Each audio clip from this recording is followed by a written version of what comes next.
the Arabian Desert, a vast ocean of drifting sands and scorched, sun-baked rocks. Beneath these endless dunes, oil, the lifeblood of our new mechanical century. For more than 400 years, the Ottoman Empire has ruled these lands, controlling all that's to be found here. But the Ottomans do not rule unopposed.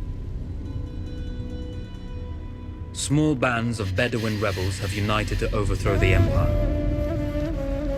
They strike without warning and then vanish into the desert. Fighting alongside them is a lone British officer whose exploits have earned him wide renown. The world has taken to calling this man Lawrence of Arabia. In the desert, you rely on good planning, but you also hope for a dash of luck. And luck was with us when we learned of a recently derailed Ottoman train carrying a most interesting piece of cargo.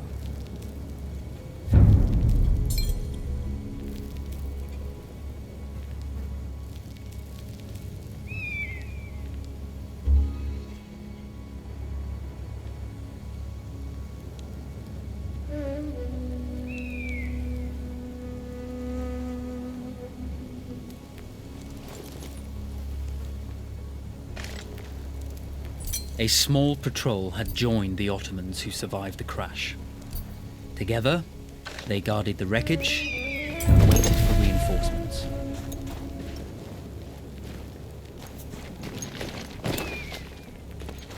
A lone fighter has just one advantage over a large enemy force. A lone fighter can move unseen.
The tribesmen fought unconventionally, using weapons they knew well.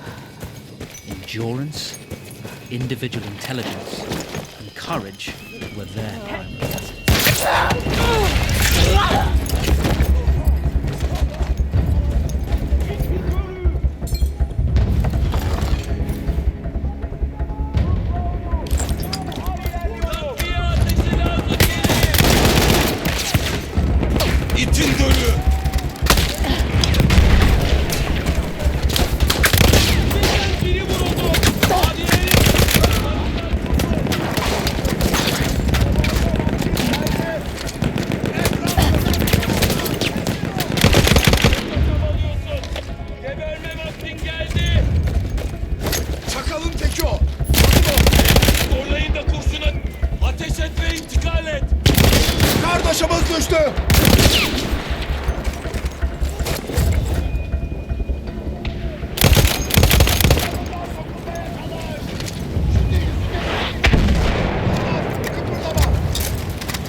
When your enemy has better weapons and better equipment than you, steal from your enemy.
Vaziyetini bozma! Tamam!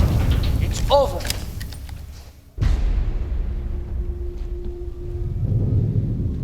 Well, you did not think we would be fast enough to catch you here, did you? Lawrence of Arabia.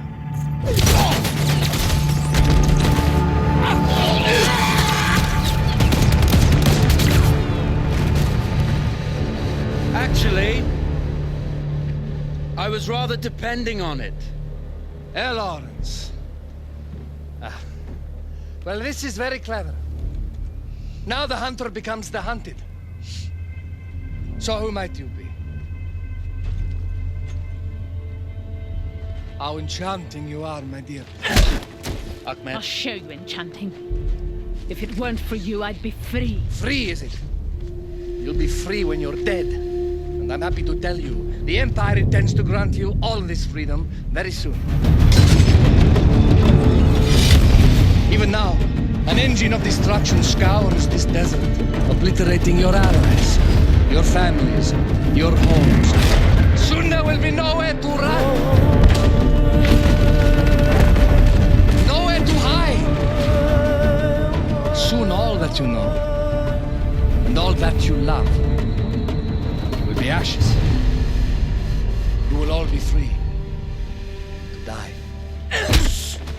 Oh. Ah, you animal! Zara. Oh. Now, I understand that you would like nothing more than to strip the flesh from that man's feet and send him off into the desert naked to die. But think about it. You're right. I'm sorry. My friend here, she can be a little brusque. You're going to tell me how to lie to your train so we can lure it into a trap and destroy it. Impossible. To even begin to talk to that train, you would need an entire book of communication codes. Oh, like this one, you mean? You can never stop the progress of machines. One day, the whole world will take your lands and the precious black gold beneath its sands. We shall see, my friend.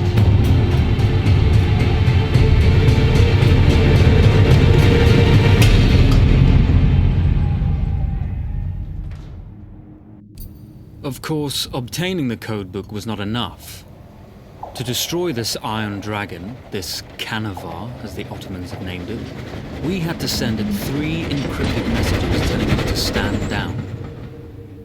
There were Ottoman outposts scattered along the railroad tracks. The commanders there carried high-priority message capsules. We had to use those to send our orders. Infiltrating the village wouldn't be easy. A full detachment of Ottoman soldiers had occupied it. The Ottomans had chosen an isolated location for their desert outpost. It seemed lightly defended. It was also well stocked with arms and equipment. The ancient ruins were all that remained of a civilization now lost to time. The Ottoman Empire brought in the modern world with a host of armored vehicles and field guns. 3 commanders to eliminate, 3 personal message capsules to be stolen, and then sent with our false orders. How Zara tackled this dangerous and audacious mission was up to her.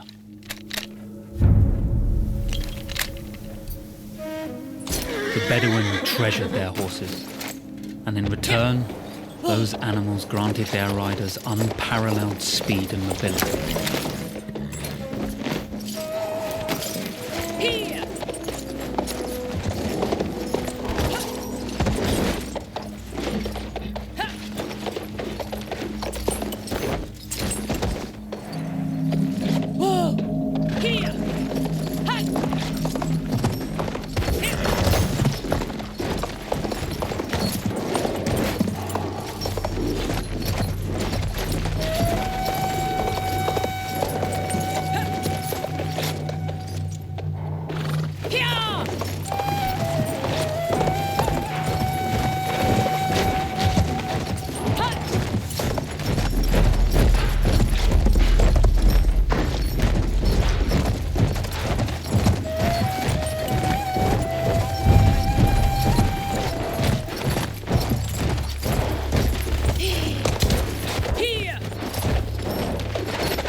Yanından sokulmaya çalış.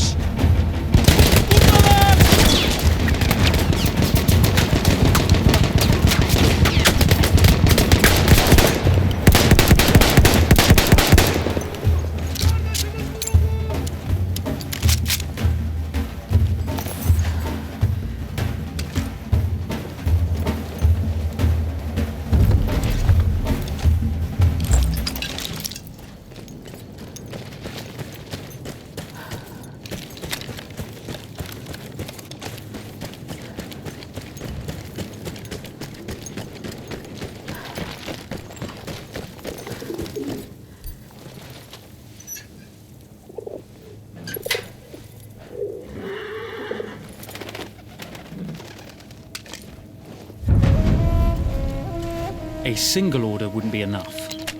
Ottoman protocol required the message to be received in triplicate before the train would acknowledge it as genuine.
We were putting a great deal of trust in Zara's capabilities, but I had complete confidence that she would carry the day.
Çişim geldi.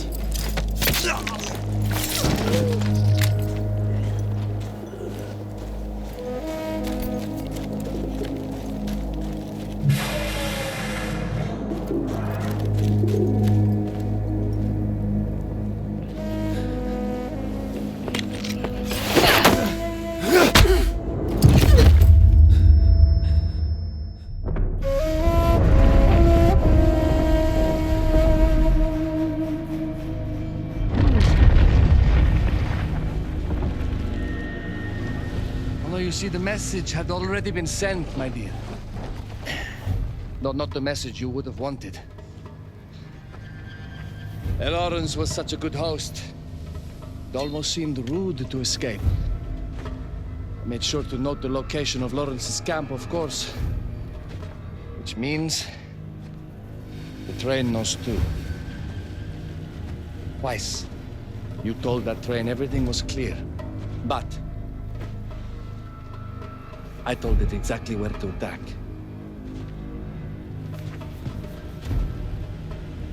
The beast has your scent, my dear. And it's coming to slaughter you and your little band of rebels. First, the firestorm from the cannon.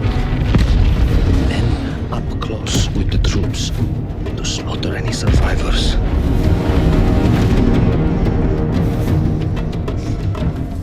The legend of Lawrence of Arabia dies tonight.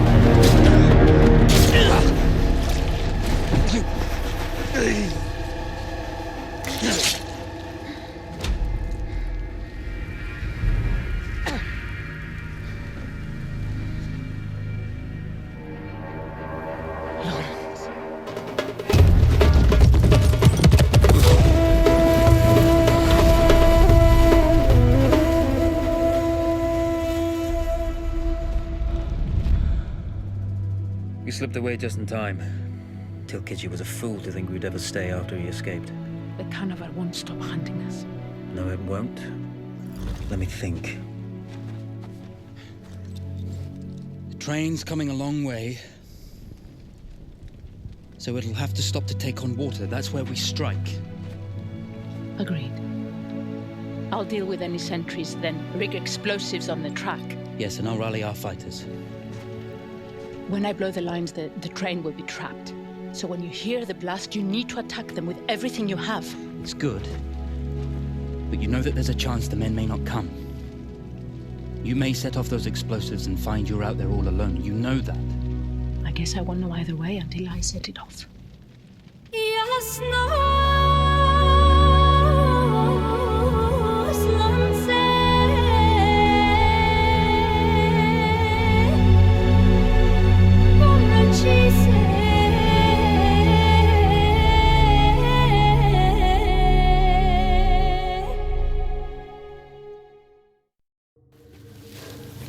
Man makes plans, and God laughs.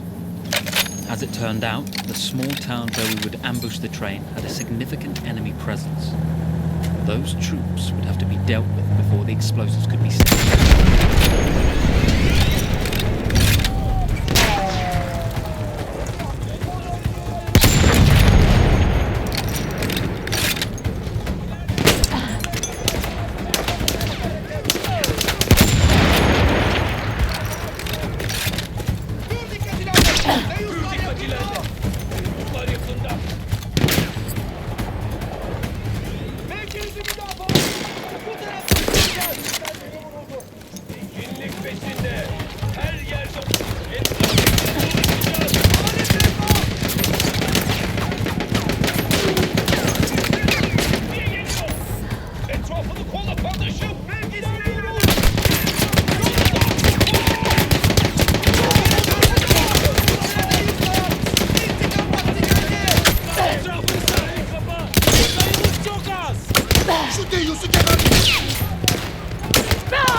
Bu taraftan git. Etrafından dolaş.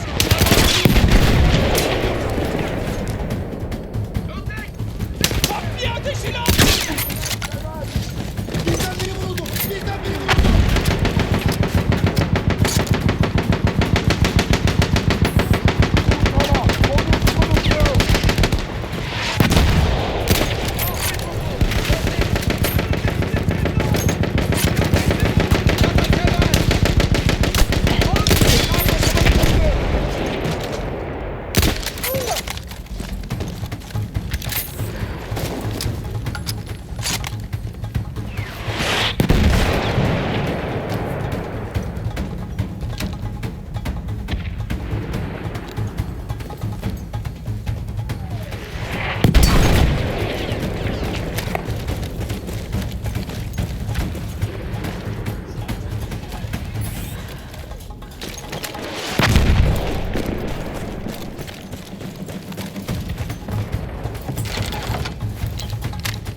Sayınız az.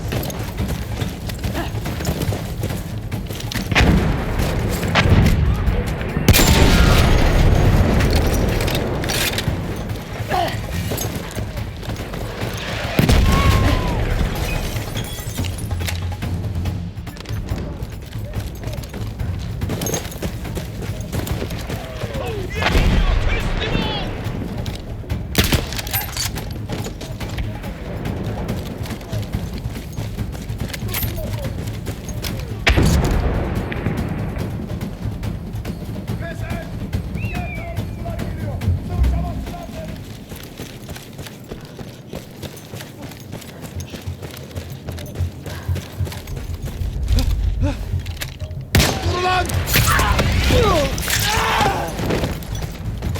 Once Zara secured the town, the trap could be set for the arriving train.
Vengeance can be a sweet or bitter brew.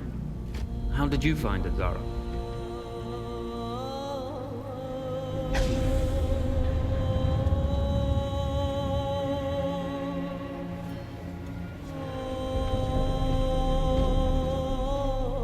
And you're right, we do need to think bigger, act bigger. Maybe even the Suez Canal.